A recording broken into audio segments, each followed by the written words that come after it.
গাজী জসিমউদ্দিন প্রশ্নটি করেছেন ফেনী থেকে, যে মোহতারাম, আমার এক রিলেটিভ আফ্রিকায় থাকে।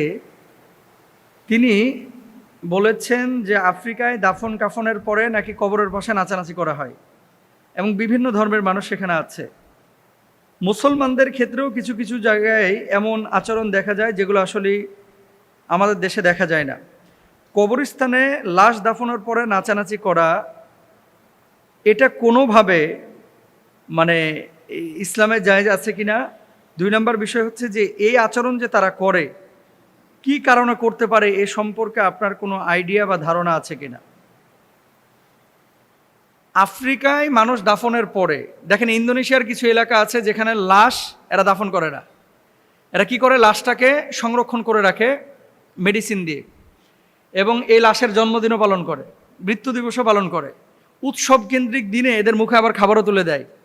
বিয়ে শাদীর অনুষ্ঠানে এদেরকে নিয়ে নাচানাচিও করে। তো লাশ তো পারে না, ওই গুড্ডি যেগুলো আছে, তার যে যে আপনার মেডিসিন দিয়ে এই লাশটাকে যে রক্ষণাবেক্ষণ করেছে, এটাকেই মনে করেন দাঁড় করায়, কোট পরায়, টুপি পরায়, তারপরে এটাকে হাঁটানোর ভান করে। সম্পূর্ণরূপে ইসলামী শরীয়তে এগুলো নিষিদ্ধ। ওনার এই আফ্রিকার বিশেষ করে প্রশ্নটি পাওয়ার পরে আমি একটু ঘাটাঘাটি করলাম যে আসলে কি হয়। পরে দেখলাম যে হ্যাঁ, বাংলাদেশে অনেক ব্লগাররাও এটা নিয়ে কাজ করেছে ওখানে যারা আফ্রিকায় থাকে।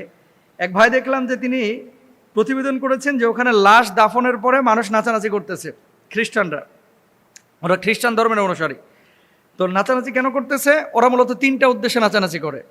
1 নাম্বার, কোনো বিদায়টাকে মানে বিদায়, এটা সব সময় তো মানুষকে কষ্ট দেয়। ধরেন আপনি এখান থেকে আমেরিকা চলে যাচ্ছেন, আপনার কষ্ট হচ্ছে না পরিবারের জন্য? আপনি এখান থেকে সৌদি আরব যাচ্ছেন, পরিবারের জন্য কষ্ট হচ্ছে না? পরিবারে কষ্ট পাচ্ছে, আপনি কষ্ট পাচ্ছেন। তো বিদায়ে একটা বিষণ্ণতা থাকে, একটা কষ্ট থাকে। তো ওরা ওই নাচ গান করে কবরের পাশে মূলত বিদায়টাকে আনন্দের একটা সূচনা করে, বা আনন্দের একটা মাধ্যম তৈরি করে, বা আনন্দের একটা সিচুয়েশন তৈরি করে। কেন? যে প্রত্যেকটা বিদায় হয় বিষণ্ণের। তো আমরা এই বিদায়টাকে দিচ্ছি আনন্দের মাধ্যমে, যাতে করে পরকালে যখন আমরা উঠব, সেই বিদায়ের সময় যেভাবে আনন্দ করতে করতে আমরা বিদায় দিয়েছি, ওঠাটাও যেন আনন্দের সাথে হয়ে থাকে। নাউজুবিল্লাহ। ইসলামী শরীয়তে এই ধরনের কোনো ভিত্তি নেই। 2 নম্বর, তারা বলে যে এই সমস্ত নাচানাচিগুলো তারা করে যে এখানে প্রেতাত্মা কিছু আছে। ধরেন এক গোরস্থানে অসংখ্য মানুষকে কিন্তু দাফন করা হয়।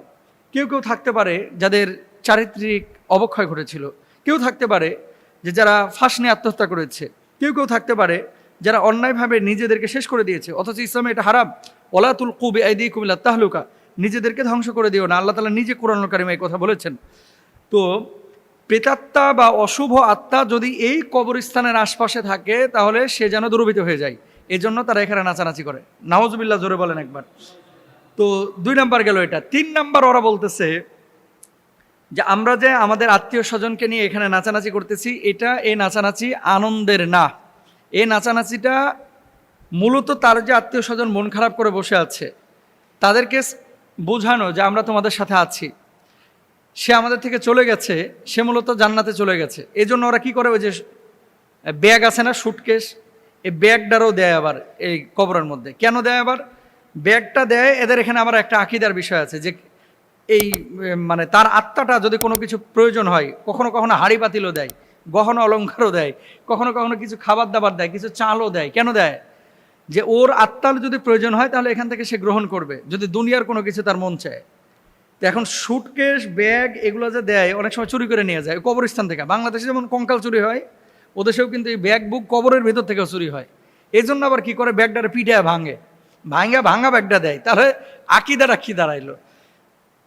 ওই মৃত আত্মার প্রয়োজনে আপনি ব্যাগটা দিচ্ছেন, ওটার আবার পিডিয়া ভাঙতেছেন চোরের ভয়ে। এগুলো আসলে ইসলামে স্থান নেই। তাহলে ইসলামে কি বলেছে? ইসলাম কি বলছে? ওয়ালাকাদ কাররামনা বানি আদম, মানুষকে আল্লাহ তাআলা সম্মানিত করে বানিয়েছেন, বুঝছেন? তো মানুষ আশরাফুল মাখলুকাত, আল্লাহ তাআলা মানুষকে সম্মানিত করে বানিয়েছেন। মানুষ মারা যাওয়ার পরে মনটা খারাপ থাকে, এই জন্য আল্লাহ রাসূল বলেছেন যে 3 দিন যেহেতু তারা শোকের মধ্যে থাকে, রান্নাবান্না করে তাদের বাসায় খাবার পর্যন্ত পৌঁছে দিতে বলা হয়েছে। মানে যে পরিবারের মানুষ মারা গিয়েছে। আমাদের বাংলাদেশের চিত্রটা এখন উল্টা। মানুষ মারা যাওয়ার পরে কিছু কিছু লোক দাঁতে ধার দিতে থাকে যে 3 দিনে 40 দিনে এই যে গরু ছাগল মহিষ জবাই করে তারপরে ইচ্ছা মতো একটা মেজবানি খাওয়ান দিয়ে আসবো, খাবার খাই আসবো, এই সমস্ত জিনিসগুলো কিন্তু ইসলাম অনুমোদন করে না প্রিয় ভাইরা আমার। যে কোনো সময় আপনি খাওয়াতে পারেন। তো এই যে মানুষ সম্মানিত, সে শোকার্ত হবে, সে কান্নাকাটি করবে, কিন্তু চিল্লা ফাল্লা করে না, চোখ দিয়ে পানি আসবে। আশপাশে যে মানুষগুলো দাফন করবে তার জন্য দোয়া করবে, আল্লাহুম্মা গফিরলাহু, হে আল্লাহ আপনি তাকে ক্ষমা করে দেন, হে আল্লাহ আপনি তার প্রশ্নগুলোকে সহজ করে দেন, স্বাভাবিকভাবে উত্তর দেওয়ার তৌফিক দান করেন, তার কবরটাকে জান্নাতের আপনি একটা টুকরা বানায় দেন, এভাবে দোয়া করবেন। এবং এই 1 ঘন্টা মতো সময়, একটা উট জবাই করার পরে উটটাকে যদি আপনি গোশতগুলো পরিপূর্ণভাবে বানান, মিনিমাম 1 থেকে 1.5 ঘন্টা সময় লাগে। তো আল্লাহ রাসূল বলেছেন লাশ দাফনের পরে কবরস্থানের পাশে তোমরা ঘন্টাখানিক সময় অবস্থান করবা এবং তার জন্য দোয়া করবা। আল্লাহ সুবহানাহু ওয়া তাআলা আমাদের সবাইকে তৌফিক দান করুন, বলুন আমিন।